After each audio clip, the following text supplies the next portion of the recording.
নমস্কার সবাইকে। আরেকটা নতুন ভিডিও নিয়ে চলে আসলাম।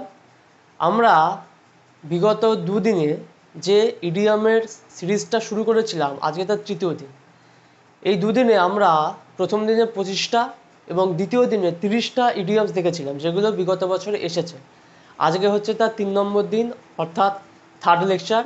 আজকেও আমরা 30টা ইডিয়ামস দেখে নেব, যেগুলো বিগত বছরে এসেছে। তো ক্লাসটা শুরু করা যাক। প্রথমে বলছে ব্রেক ইন। ব্রেক ইনের ইডিয়াম হচ্ছে ফোর্স এন্ট্রি অথবা এন্টার আ বিল্ডিং ইলিগাল।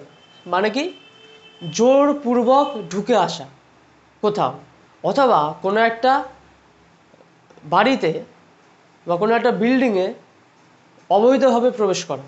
সেক্ষেত্রে আমরা ব্রেক ইন শব্দটাকে ইডিয়াম হিসেবে ব্যবহার করি। সেকেন্ডে বলছে ব্রেক নিউ অথবা ফ্রেশ গ্রাউন্ড। এর ইডিয়াম হচ্ছে do or discover something new. এর অর্থ কি, কোনো নতুন কিছু কাজ করা বা কোনো নতুন কিছুর উদ্ভাবন করা। সেক্ষেত্রে আমরা ইউজ করে থাকি ব্রেক নিউ অথবা ফ্রেশ গ্রাউন্ড। তারপরে বলছে ব্রেক দ্য আইস। এর ইডিয়াম হচ্ছে টু স্টার্ট আ কনভারসেশন। অর্থাৎ কি, কারোর সঙ্গে কথাবার্তা শুরু করা বা আলাপচারিতা শুরু করা। সেক্ষেত্রে আমরা ব্যবহার করি ব্রেক দ্য আইস এই ইডিয়ামটা। Broke down. ব্রোক ডাউন এর ইডিয়াম হচ্ছে ওয়েপ্ট বিটারলি বা ক্রাইড।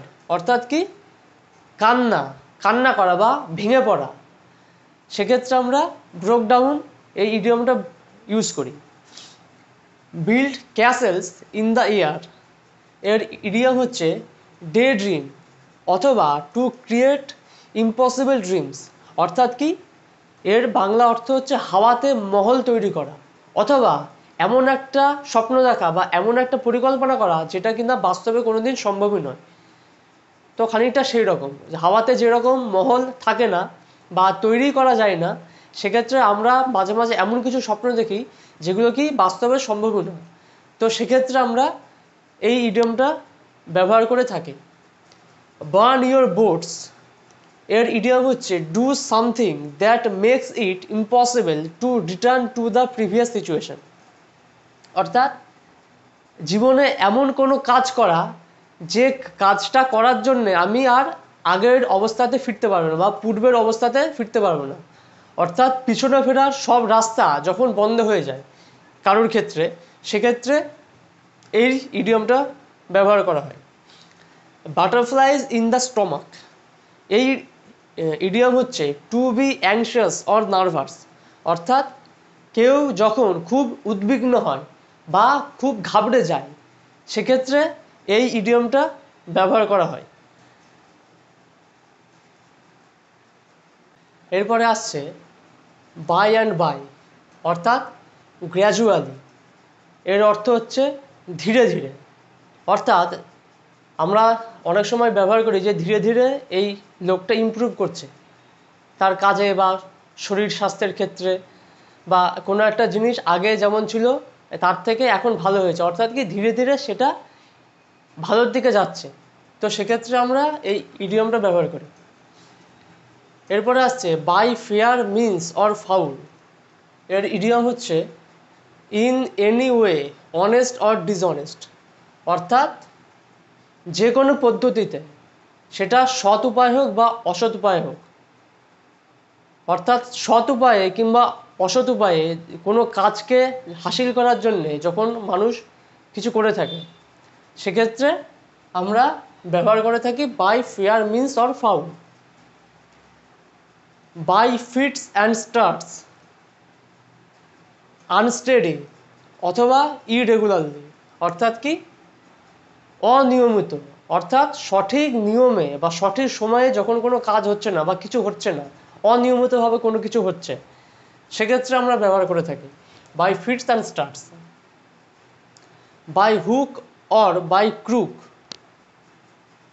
বলা হচ্ছে by any means good or bad অথবা using whatever method is necessary. অর্থাৎ কি, যে কোনো অর্থে কোনো কাজকে সিদ্ধ করা, সেটা ভালোভাবেই হোক বা খারাপভাবেই হোক, সেটা সৎ পথেই হোক বা অসৎ পথেই হোক, ন্যায় করে হোক বা অন্যায় করেই হোক, যে কোনোভাবে কোনো একটা ব্যক্তির কাজটাকে হাসিল করার দরকার বা সেই কাজটাকে সিদ্ধ করার দরকার, সেটা যে কোনো পদ্ধতিতে হতে পারে। সেখানে ভালো কী হলো বা খারাপ কী হলো তার সেটা দেখার দরকার নেই।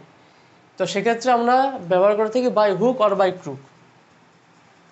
By leaps and bounds very quickly বা র্যাপিডলি বা সুইফটলি, অর্থাৎ কি খুব তাড়াতাড়ি বা খুব দ্রুততার সঙ্গে, সেক্ষেত্রে আমরা ইউজ করি by leaps and bounds. By the skin of one's teeth, অর্থাৎ বাই দ্য ন্যারোয়েস্ট মার্জিন, যখন দুটো বিষয়ের মধ্যে বা দুটো জিনিসের মধ্যে খুব কম অন্তর হয়, সেক্ষেত্রে আমরা এই ইডিয়মটা ইউজ করে থাকি। যেরকম কোনো একটা ছেলে বলল পরীক্ষায় 5 নম্বর এত, কিন্তু আমি খুব কম নাম্বারের জন্য পাশ করতে পারিনি। অর্থাৎ কি দুটো জিনিসের মধ্যে পার্থক্য তো আছে, কিন্তু সে পার্থক্যটা খুব সংক্ষিপ্ত পার্থক্য, মানে তাদের অন্তর খুব কম। সেক্ষেত্রে by the skin of one's teeth এই ইডিয়মটা ইউজ করা। Call it a day, decide or agree to stop doing something, অর্থাৎ কি কেউ যখন কোনো কাজকে বন্ধ করার সিদ্ধান্ত নিয়ে নেয় বা কাজ থেকে অবসর গ্রহণ করার সিদ্ধান্ত নিয়ে নেয় বা কাজ থেকে সন্ন্যাস নেওয়ার সিদ্ধান্ত নিয়ে নেয়, সেক্ষেত্রে আমরা ইউজ করে থাকি call it a day. Kant জাজ আ book by its cover, we should not জাজ someone or something primarily on it's appearance. এটা তো আমরা সবাই জানি, সবাই ইউজ করেও থাকি অনেক সময়, যে উপর থেকে কাউকে বিচার করা ঠিক নয়, অথবা প্রথম দেখাতেই কাউকে বিচার করা ঠিক নয় যে সে কেমন, সে ভালো না মন্দ বা কী বিষয় বৃত্তান্ত, সেটা প্রথমবারেই বিচার করাটা ঠিক নয়। এগুলো আমার অনেক রিলসেও দেখি, অনেক শর্ট ভিডিও তৈরি হয়, সেই শর্ট ভিডিওতেও দেখি। এরপরে আসছে ক্যারি আউট, কমপ্লিট সামথিং, অর্থাৎ যখন কোনো কাজ আমরা পূর্ণ করি বা সম্পূর্ণ করা কোনো কাজকে, সেক্ষেত্রে বলা হয় carry out. Carry the day, win a victory, অর্থাৎ যখন কোনো কিছুতে আমরা জয়লাভ করি বা আমরা জয়ী হই, সেক্ষেত্রে আমরা ইউজ করে থাকি। Cat nap, to have disturbed sleep অথবা ব্রিফ স্লিপ, অর্থাৎ খুব সংক্ষিপ্ত ঘুম, অর্থাৎ অথবা এমন একটা ঘুম যে ঘুমে কোনো শান্তি নেই, অর্থাৎ একটা অশান্তির ঘুম, অর্থাৎ শান্তিভাবে যখন কোনো ঘুম হয় না, অর্থাৎ অগোছালো একটা ঘুম, ডিস্টার্বড একটা স্লিপ, সেক্ষেত্রে আমরা ইউজ করি cat nap. Catch red handed, caught in the act of committing the crime, অর্থাৎ অপরাধীকে যখন অপরাধ করার সময় ধরে ফেলা হয়, সেক্ষেত্রে আমরা ইউজ করে থাকি। কোনো একজন ব্যক্তি কোনো একটা অপরাধ করছে, সেই অপরাধ চলাকালীন যখন তাকে ধরে ফেলা হলো, অর্থাৎ হাতে নাতে ধরা যেটাকে বলে, সেক্ষেত্রে ইউজ করে থাকি catch red handed. Chicken hearted, timid অথবা কাওয়ার্ডলি, অথবা অর্থাৎ খুব ভয়ের সঙ্গে অথবা ভীতু ব্যক্তি যে যে খুব সহজেই ভয় পেয়ে যায়, সেক্ষেত্রে ইউজ করি chicken hearted. Child's play, something that is very easy to do, অর্থাৎ এমন একটা কাজ যেটাকে খুব সহজেই করে ফেলা যায়, অর্থাৎ খুব সহজ একটা কাজ। আমরা কথায় কথায় বলি না, এই কাজটা তো আমার বা হাতের কাজ বা এ তো শিশুদের একটা কাজ, সেরকম চাইল্ডস প্লে। চিল আউট, চিল আউট হচ্ছে টু কাম ডাউন, অর্থাৎ শান্ত করা বা শান্ত হওয়া। যখন কোনো ব্যক্তি খুব রেগে যায়, তখন আমরা তাকে শান্ত হতে বলি বা চিল হতে বলি বা বলি যে কাম ডাউন।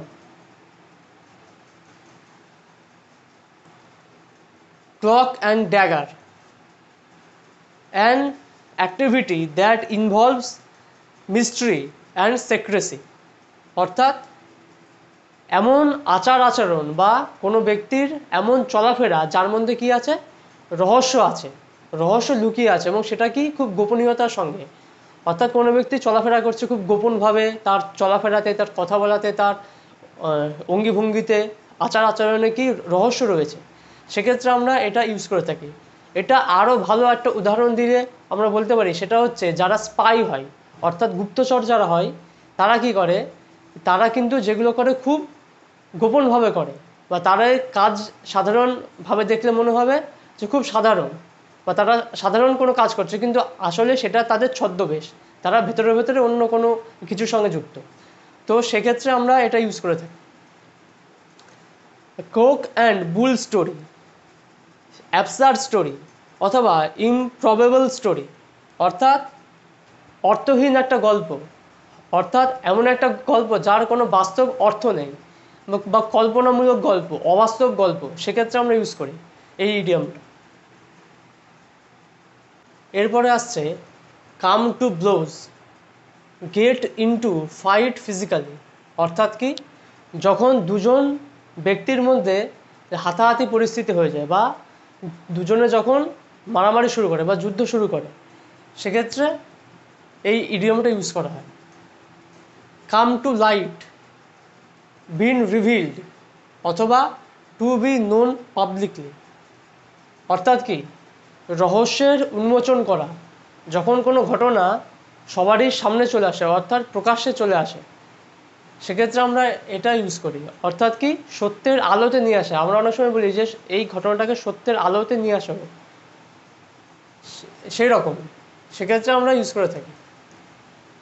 কুল অ্যাজ কিউকাম্বার, অর্থাৎ not nervous or emotional or be calm, অর্থাৎ কি, কোনো ব্যক্তি যে কিনা খুব শান্তশিষ্ট এবং ধৈর্যবান, এবং কি যে কোনো পরিস্থিতি হোক না কেন, কোনো পরিস্থিতিতে সে যখন ইমোশনাল হয়ে যায় না, বা খুব এক্সাইটেড হয়ে যায় না, বা খুব উদ্বিগ্ন হয়ে যায় না, সেই ক্ষেত্রে ইউজ করা হয়।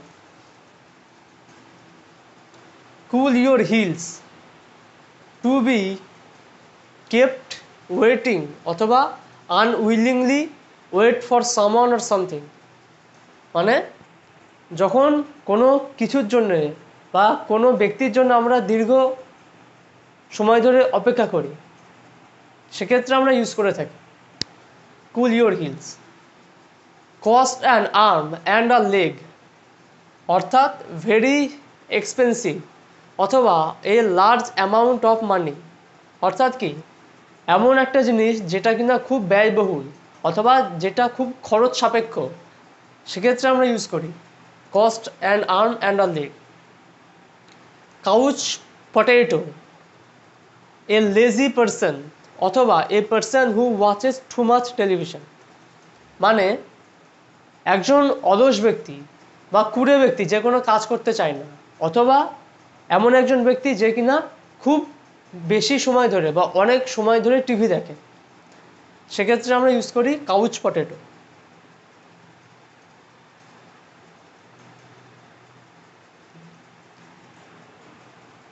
আজকের ক্লাস এইখানেই শেষ হচ্ছে। তো ইডিয়ম যেটা, ইডিয়ম বা ইংরেজির যে কোনো ভোকাবুলারি আমরা এরকম 30টা করেই পড়ব, 30টার বেশি আমরা পড়বো না, এবং এই 30টা পড়তে আমাদের খুব কম সময় লাগবে, বেশি সময় লাগবে না। অন্যান্য লেকচার যেরকম 30 মিনিট 40 মিনিটের হয়ে যায়, ইংলিশের এই লেকচারগুলো খুব বেশি হলে 15 থেকে 20 মিনিটের সময় লাগবে, 20 মিনিটও লাগবে না, 15 মিনিটের মধ্যে হয়ে যাবে আশা করছি সমস্ত লেকচারগুলোই। তো সবাই চেষ্টা করবে যে ইংলিশের এই যে লেকচারগুলো, এগুলো অ্যাটেন্ড করার আরও বেশি বেশি করে, কারণ এইগুলো সমস্ত প্রিভিয়াস ইয়ারের কোশ্চেন, অর্থাৎ বিগত বছরে এই সমস্ত কোশ্চেনগুলো এসেছে, এগুলোর আমরা আরও করব, এর সিরিজ চলতে থাকবে যতদিন না আমরা মোটামুটি 1000টার কাছে, এই ইডিয়ম হোক বা ওয়ান ওয়ার্ড হোক, যাই হোক না কেন, এইগুলো মোটামুটি 1000টার কাছে আমরা করব।